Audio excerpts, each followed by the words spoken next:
أهلا بكم وحلقة جديدة من برنامج مانشيت. نبدأ عناوين الأخبار من جريدة الزمان.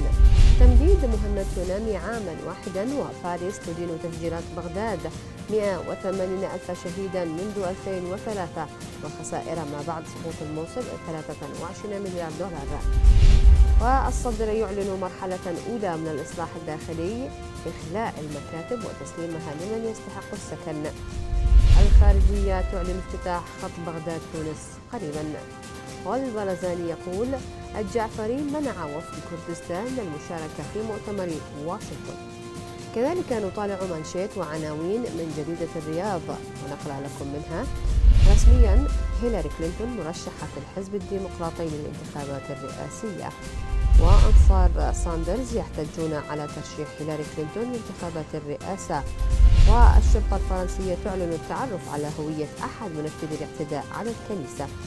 وهذه انتقالة إلى جريدة العربي الجديد ونقرأ منها: فيتو إيراني يحجم دور العشائر لصالح الميليشيات العراقية، المشاورات اليمنية ومواجهة الحدود، جهود 4 أشهر مهددة بالانهيار. وعملية صوريف توقع شهيدا فلسطينيا وأسيرين. ونطالع الأبرز في مقالة الرأي في جريدتي الجارديان والإندبندنت. الإندبندنت نشرت موضوعا للكاتب روبرت فيركايك بعنوان: كيف تقوم سياسة الباب المفتوح التي تمارسها ميركل تجاه المهاجرين في حماية البلاد من الإرهاب على المدى البعيد.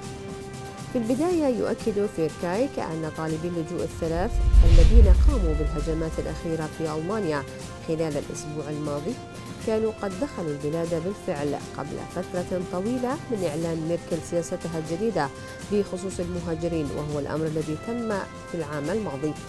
ويضيف الكاتب أن السياسة التي تتبعها ميركل ستؤدي إلى المدى الطويل إلى حماية البلاد من مخاطر الهجمات الإرهابية.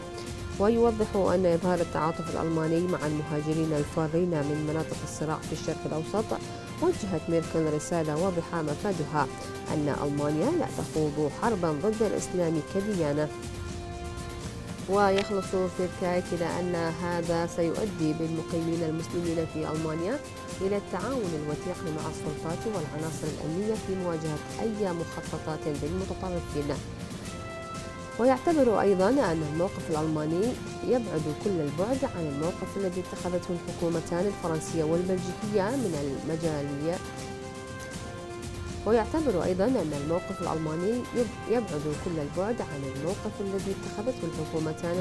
والبلجيكية من الجاليات المسلمة في ضواحي باريس وبروكسل، واعتبار أنها مواقع فرع الإرهاب.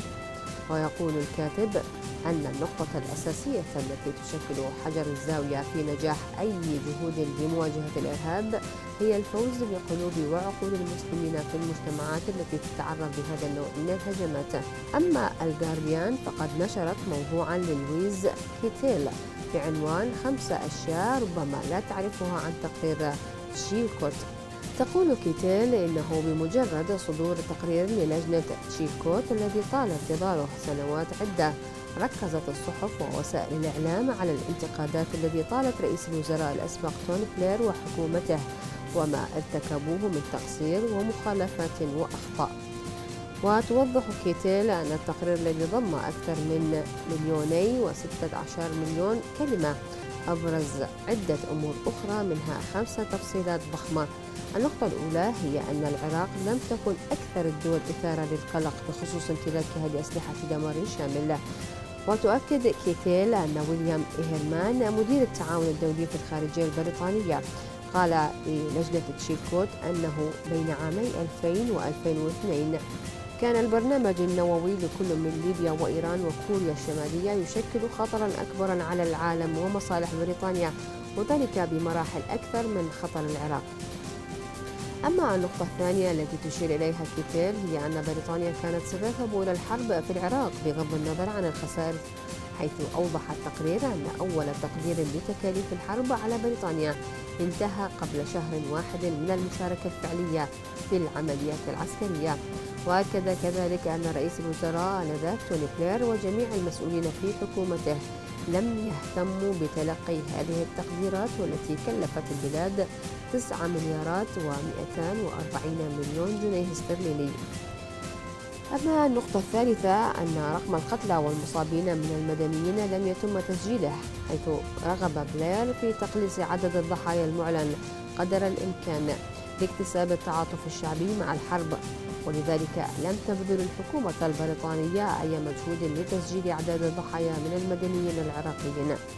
النقطة الرابعة هي أن بريطانيا كانت تعرف قبل الانسحاب أن القوات العراقية لا يمكنها حفظ الأمن، حيث كشف التقرير أن معايير التدريب التي اعتمدتها الحكومة البريطانية للقوات العراقية تم تسهيلها للإسراع بالانسحاب من هناك.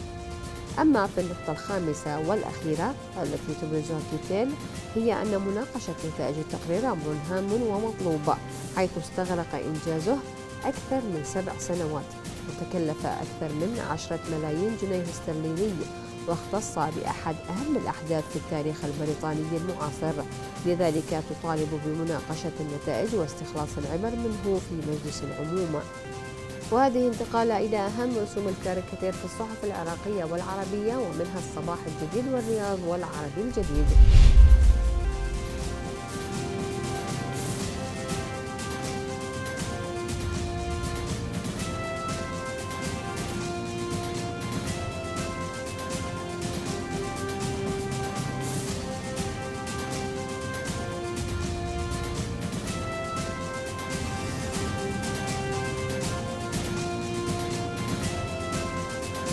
انتهت جولتنا في عالم الصحافة، شكرا لكم وإلى اللقاء.